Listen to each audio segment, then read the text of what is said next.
Malaking pagbabago sa takbo ng politika sa bansa, nasisilayan na ng salitang lakas ng Pilipinas. Ito manong katatapos na automated elections ay nagsilbing salamin para sa inaasahang pagbabago ng politika sa ating lipunan ayon kay Philippine Army Chief Lieutenant General Reynaldo Mapagu.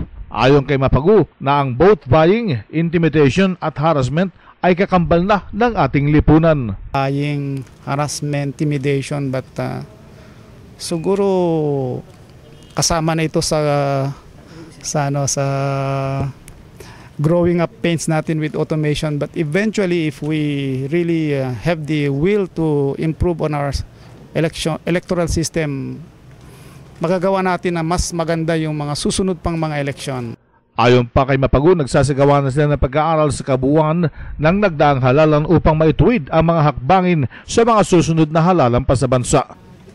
Actually, what we are doing now is, in fact, I have given instructions to the staff to come up with a comprehensive report on what we did during the election. So yung pinaka-report na itself, then including na yung mga best practices, ano yung mga shortcomings natin, so areas where we can improve on, and then ano yung mga magagandang nagawa natin, so that this will become inputs para sa higher headquarters for them to come up with a comprehensive study on this. Hopefully, these studies will help the improvement of future.